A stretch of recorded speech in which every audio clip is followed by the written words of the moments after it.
This is your First Alert Weather Breakdown, a deep dive into how weather works with meteorologist Evan Thomason. Good morning, everyone. My name is First Alert Meteorologist CJ Cartledge here, talking to you on the KSLA First Alert Weather Breakdown. Welcome on and good morning, everyone. Here's a quick look outside through our Window World Tower Skycam overlooking Texarkana and overlooking actually just facing Bowie County, Texas here. And we're looking at mostly blue skies. Pretty much a drastic change from what we saw yesterday with mostly cloudy skies through the day yesterday, and of course those severe storms as we moved into the evening hours yesterday, or throughout the past 12 hours, as I should say here. But let's talk about the topics we're going to be talking about for today here on the KSLA First Alert Weather Breakdown. We're going to be breaking down our local forecast for today.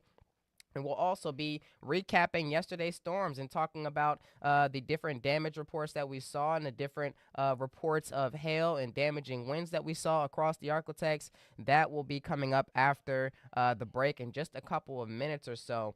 And if you are tuning into us live on the KSLA News 12 app, if you have any questions or comments that you want to leave for us here for today, make sure to head to the not Facebook, but the YouTube stream, and type down in the comments, and I will swiftly answer any of your questions that you may have here for today.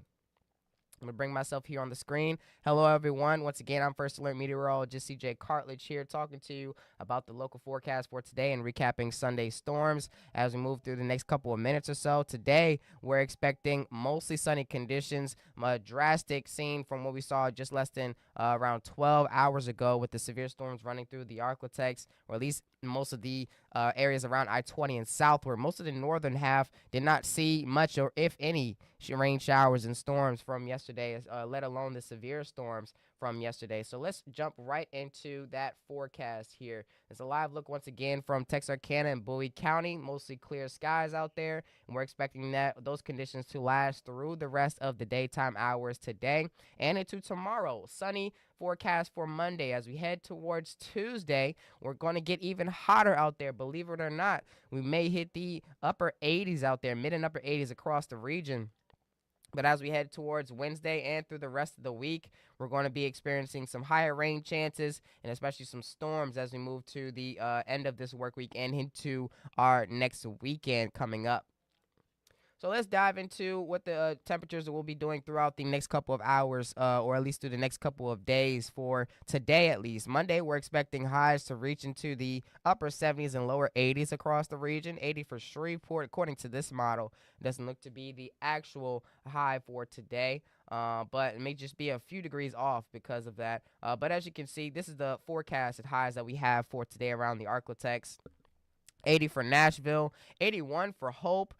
Prescott around 80 degrees. Atlanta looks to be at around 82 degrees, and 82 for Doddridge as well. 81 for Spring Hill.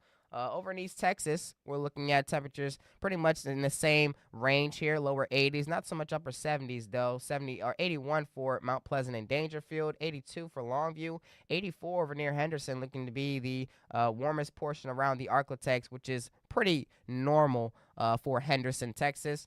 And it looks to be that way for, I'm actually moving myself off the screen just in case you guys want to see Hemphill. It looks to be at around 81 degrees for today. Shreveport looks to be at around 81 degrees as well. 79 for Bienville, Homer, Ruston, Minden, Jonesboro. In that corner of the Arklatex looks to be at around the upper 70s. And the rest of the area looks to be in the lower 80s for today. But as we move into the next couple of hours after this afternoon, we're expecting temperatures to lower down into the 60s through the overnight hours and down into the 50s and possibly even the 40s as we head towards the extreme northern portions of the region. The extreme southern portions pretty much looks to be noticeably warmer out there, possibly in the 60s by Hemphill. But as we move into tomorrow afternoon or through the day, we're expecting temperatures to rise pretty quickly into those 70s by the time we hit around 9 or 10 a.m.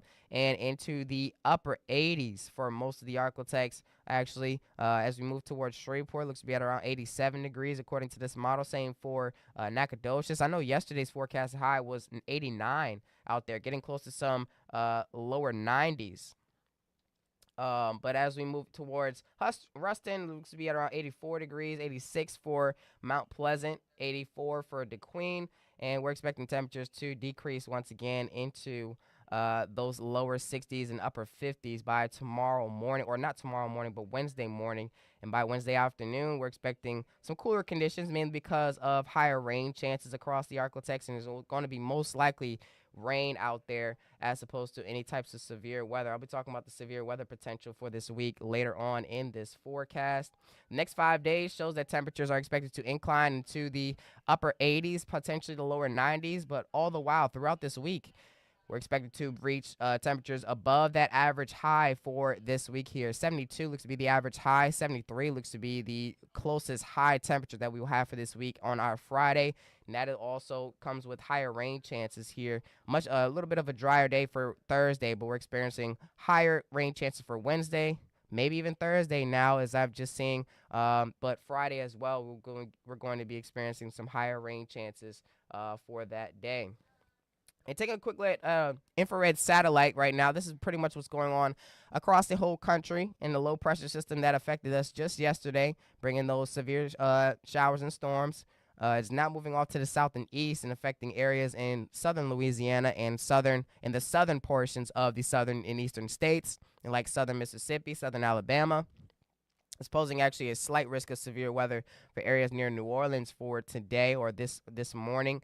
But as this system continues to move off to the south and east, we'll be getting some cooler air here in the Arklatex, but it doesn't look to be so impactful. It may feel just a tad bit cooler, maybe still dealing with the windy conditions, but temperatures still will rise into the upper 70s and lower 80s across the region for today. And zooming into the Arklatex, we'll watch these clouds move out, and we'll be under mostly sunny conditions as we move through the rest of the day today. As you can see on Monday for Future Track, nothing much really expected to go on. Maybe a few clouds will be passing by the northern and southern portions of the Arklatex, but nothing much really to expect here. And as you can see, moving into our Wednesday, we're expecting a little bit of some higher rain chances for the northern portions of the Arklatex. This disturbance looks to impact most areas just around and north of I-30, and once it hits that I-20 corridor, it looks to be pretty much dissipated by the time it reaches us here. Heading into Thursday, we'll be dealing with much drier conditions once again here. But the rainfall forecast for the next 3 days shows that we could expect that rain that you saw here on Future Track for most of the northern portions of the Arklatex, affecting most areas just north of I-30 and maybe some areas between I-20 and I-30, but not so much for areas just south of I-20 for the next 3 days. But we're expecting more rain for the rest of the work week. Our next weather maker looks to be the second half of the week with a stationary front, potentially possibly lingering around as we move into our Wednesday through our Friday. Off and on showers are possible, which is why we now have the rain chance for Thursday. The last time I checked the forecast, I had just came in actually, checked the forecast a little bit, but did not just look to slip my mind here, or just look over past. I pretty much overlooked it, but we're expecting rain chances for Wednesday, starting on Wednesday through the rest of the work week into our Friday and potentially into the weekend as well. Off and on rain showers are possible due to this stationary front. And a stationary front is just another term for rain showers and storms staying in one place and not moving left or right, up or down, because a cold front usually moves and a warm front usually moves. And so this is just a mixture of a cold and warm front, as you can see by those red and blue lines there, or that red and blue line. But we do have a severe risk for Saturday now. Heads up, everyone, for the northern portions of the region. You now are under a slight risk for severe weather, which is already level 2 out of 5 on the severe weather scale. Make sure to stay weather aware for that. But not only on Saturday may we potentially see severe weather, but on Sunday as well for the entire Arklatex region. So make sure to keep your eye out on the forecast for that as we move through the next week or so, because we have the potential to see some severe weather on both days of this upcoming weekend. Here's our 7-day forecast. We're expecting a dry and sunny start to the work week with temperatures in the lower 80s and upper 70s for today, mid and upper 80s heading into our Tuesday. But once Wednesday arrives, we'll be seeing daily rain chances through the rest of the forecast period, and temperatures will be pretty much bouncing around between the 70s and 80s through the rest of the period as well. Our lows will be pretty much bouncing around between the 60s and 50s there, maybe growing into or increasing into the upper 60s heading into our weekend. And as temperatures rise, we look to raise the concerns for potential severe weather, which is why we have a severe risk for our Saturday and Sunday right now. Once again, stay weather aware to the latest updates that we have on that front that may be coming through this upcoming weekend here. So that is our local forecast for today. Hope you guys enjoyed it. I hope you guys will keep the umbrella out or just keep the umbrella handy, especially as we move towards the middle of this work week. But for now, let's just enjoy these warmer conditions, warmer than average conditions that we can expect to start off this new work week, and a little bit of a break from severe weather before we potentially see some more severe weather as we head towards the end of this end of this week into this weekend. We're not expected to see much through this work week in terms of severe weather, but as we head into this weekend, we do have the chance to see some. So after this break, we're going to be breaking down the details on what we saw and what pretty much went on throughout the Arklatex or throughout areas that were affected by yesterday's storm. So make sure to tune in after this quick break.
And welcome back to the KSLA First Alert Weather Breakdown. We're going to be breaking down what we saw pretty much yesterday from yesterday's storms around the Arklatex. And just to give you a gist of what pretty much went on, there was a front that was associated with the low pressure system off to the north and west outside of our region that prompted a tornado watch just outside of our area too. In western Tennessee encompassed areas like eastern Missouri and northern Mississippi as well. Not much really happened in that area, and there were a lot of severe thunderstorm warnings ranging from eastern Tennessee all the way down into southern Texas, and includes the Arklatex region as well. And that front pretty much stayed stationary or moved very, very slowly through the night last night, and it was that was expected pretty much. The models were showing that it wouldn't leave the Arklatex until around 3 or 4 a.m., and that's pretty much what it did. We saw severe thunderstorm warnings all the way up until maybe around 2 to 3 a.m., I believe, and it didn't leave the air Arklatex until very close to when the morning show happened. I believe that's what meteorologist Evan Thomason told me not too long ago before this podcast here. But there were a lot of hail reports as well. We were seeing reports of hail sizes up to nearly tennis ball size, but there were a lot of hail sizes that were near quarter size and up to $half size, which is around an inch to an inch and a half of hail. Well, there wasn't that much wind damage as well, from what I've heard, but that is pretty good as well. But there was a lot of hail associated with this, and just before the storms rolled in, the Storm Prediction Center had actually increased the risk, the 15% risk for areas that were within the Arklatex. That slight risk had been extended all the way down into southern Texas as well, just before the front even started to form its showers and storms. So there was a big deal for hail, big concern for hail, not so much for damaging winds, but it had pretty much the same risk as the hail did. And it actually prompted a one tornado warning that was just outside of our forecast area. Technically, it was near Lincoln and Jackson Parish. It showed a pretty strong tornado debris signature. We'll find out later if that was actually a confirmed tornado. But as of right now, it only prompted one tornado warning for just outside of the region, none for the Arklatex region that we cover here at KSLA. So let's take a quick look at what the different pictures that we saw here. This was one picture. This looks like it was nearly quarter size hail. There was some comparisons here that I want to find and show you guys. There were other videos of lightning that were pretty, of rain and lightning that were pretty awesome, or pretty nice to see. Look at all the hail on the ground right there. So yes, it was definitely a severe storm. If hail's involved, it was definitely a severe storm. If a severe storm, pretty much criteria, if there's wind gusts up to 60 miles per hour, hail up to a quarter inch, or if there's a tornado at all, then it's definitely a severe storm. Look at these lightning pictures right there. Wow. It's very beautiful lightning. I know some of you guys may be scared of it, so don't get mad at me if I call it beautiful, because I'm very interested in the weather, just like some of you guys may be out there. I'm gonna check the YouTube stream to see if there's any questions right now, and I don't think there's any questions here, so that's good on that part. You guys are pretty much understanding everything. Okay, so let's see what this video was. So yes, there was a very gusty winds out there, as well as the large hail that was falling.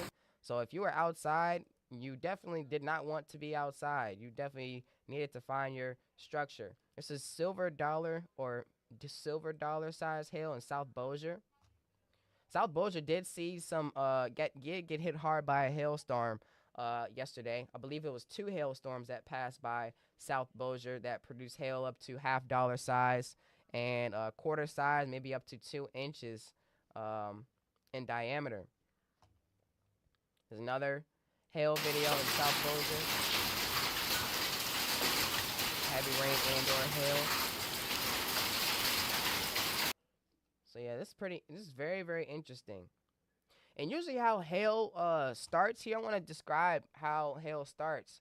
You may be wondering how ice is falling from the sky if it's so warm outside, but that's because of when thunderstorm development, there's updrafts. When the air is literally converged here at the surface and moves up into the atmosphere, in the higher atmosphere, when it goes into the higher elevations, when the temperature is below the freezing mark, brings that moisture up. And when that moisture, those water droplets start to freeze at the higher elevations, then it starts to fall again. It gets caught in that updraft and it starts to rise again, freezes more, and it collects more and more moisture as it continues to cycle through the severe thunderstorm. So when it pretty much gains enough moisture to freeze and fall as a ball and it's too heavy to go back up again, it falls as an ice block or an ice ball and or hail.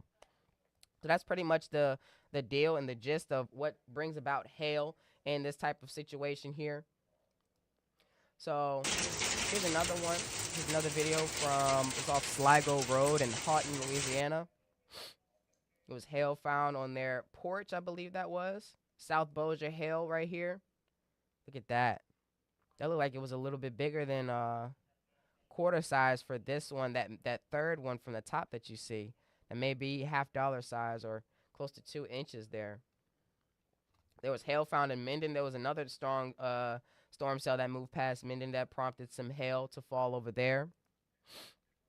I believe from what the readings were on the MAC system, it was up to the hail sizes were up to 2.8 inches, which is just higher than tennis ball size. So that is definitely something to be concerned about. It's more hail found in Arcadia.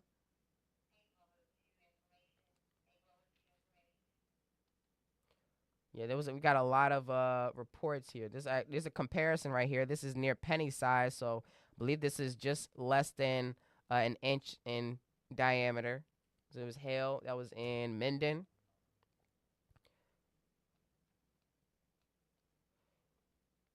And I believe that's it. I believe that's all from what we saw on yesterday's storm. There's also cloud structure to saw in Bossier. This is a pretty textbook cloud structure there. It's pretty nice looking. And a lot of you guys may have seen um a few thunderstorms than what you were expecting. That is possibly because of the thunderstorms that were forming along that line. We were literally sitting over top. The storm was sitting over the top of I-20. The line of storms that was sitting over top of I-20, creating new storms back to back to back to back. So if that storm was remaining stationary, that's pretty much why South Bossier saw many storms roll past the region, or southern Shreveport saw so many storms roll past the region, because more and more started to form as the line was very slowly moving southward. It was moving at around 20 miles per hour. Most of these storms were actually moving around 20 miles per hour, and the line as a whole was possibly even moving slower than that, because the line was stuck there along I-20, along the east side of I-20, for that matter, pretty much through most of the event, through most of the evening, from around 7 p.m. when it started to form those storms until around midnight, when it finally started to move just south of the I-20 corridor. So places like on the east side of I-20 near Minden, Arcadia, Homer, you guys got hit by multiple storms, and multiple storms that produce hail as well. Same for South Shreveport and South Bossier, and along areas just east of Shreveport. You guys got hit pretty hard by some by hailstorms out there. But we're gonna go into another break just to recap this episode, and what we're gonna talk about through the rest of the work week. So make sure to tune in after this quick break.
And good morning, everyone. Just dropping up the show real quick. If you guys have any topics that you want us to discuss here on the KSLA First Alert Weather Breakdown, make sure to send us an email at weatherbreakdown@ksla.com or message us, any of us on Facebook, any of the KSLA First Alert Weather Team and our KSLA First Alert Weather Team Facebook account.